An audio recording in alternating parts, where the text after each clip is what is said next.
I'm just going to say this is a fantastic little 2-gallon tank. I know a lot about tanks, and once you understand this tank, you will appreciate some of the aspects that it has. It has a removable lid that's got 2 hinges on the top, and it's got 2 pins, and those pins allow you to remove that lid. On the top here with the lid, by the way, you have a feeder door. Just spin it, and you have a full arched glass system in the front. The whole tank is glass.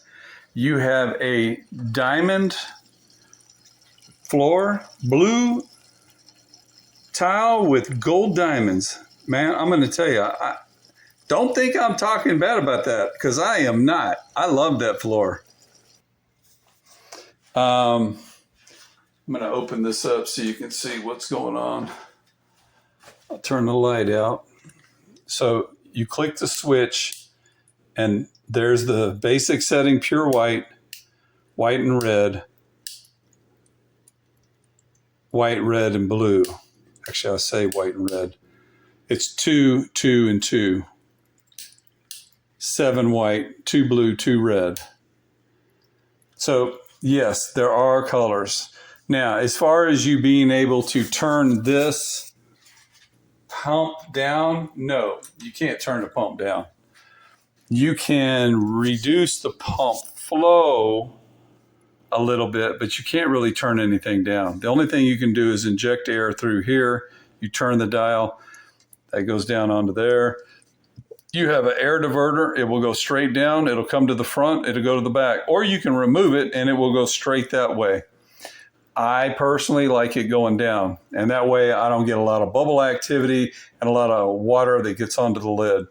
If you get water on that lid, you get too much water. I've seen some pumps, I saw some people complaining that there's water coming down the side of the tank. Well, there's going to be water coming down. If you've added a air pump to this system, which you don't need air pump on this system, you already have air. If you add more, what happens is, and that typically when you have an air pump, that air is coming up, popping on the surface, and each time it pops, water goes and splashes. And it splashes, and it's going to splash on that hood. And by the way, it's going to come down the edge of that inside of that hood, and it's going to probably come out on the outside of that tank. And you're going to think you got a heck of a dang leak. Well, you don't. What you have is you have air pump in there. You shouldn't have it in there. Anyway, all right. So glass, folks, everything's glass. You don't want to have people beating against the tank with anything.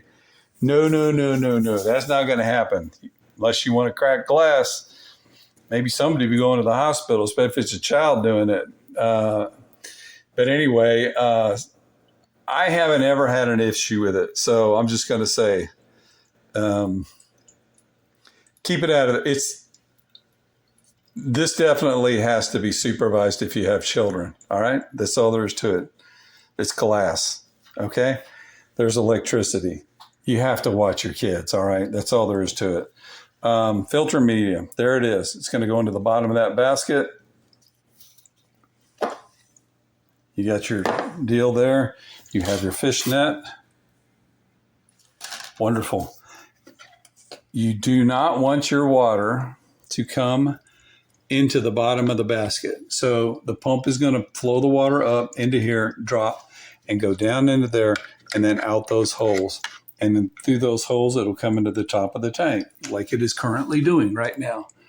And you might be able to see a little bit of that happening there.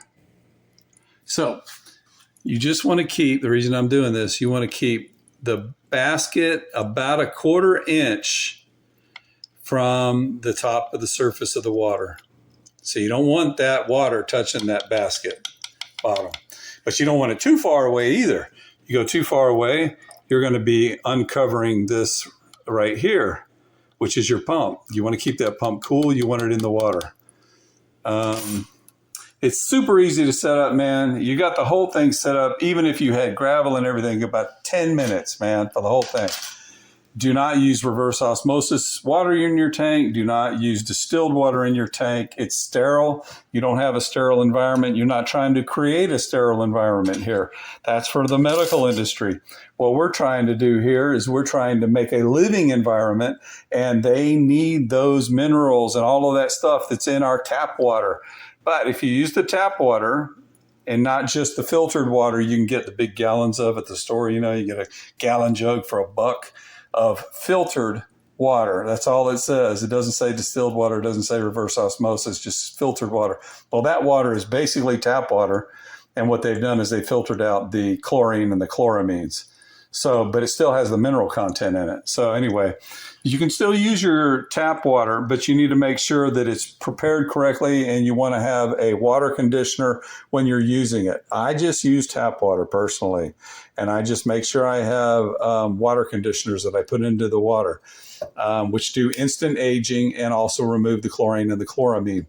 Other than that, I'm going to tell you something. I don't know what all that jargon is I keep seeing on.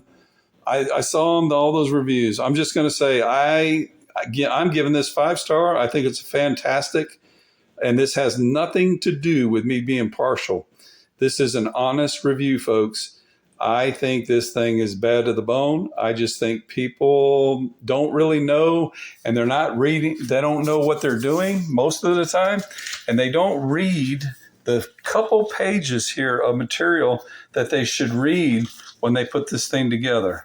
So that's my personal opinion. Don't feel like just because you saw somebody else write that up and that's what it is. It isn't. I've had this thing run for 4 hours. I haven't had one single issue with it. But I know aquariums. I know about tanks. I know about fish. I used to sell it all. So anyway, there you go. It's my personal opinion, and I'm giving it a 5-star rating. Great value. Get yourself one. Have a great day.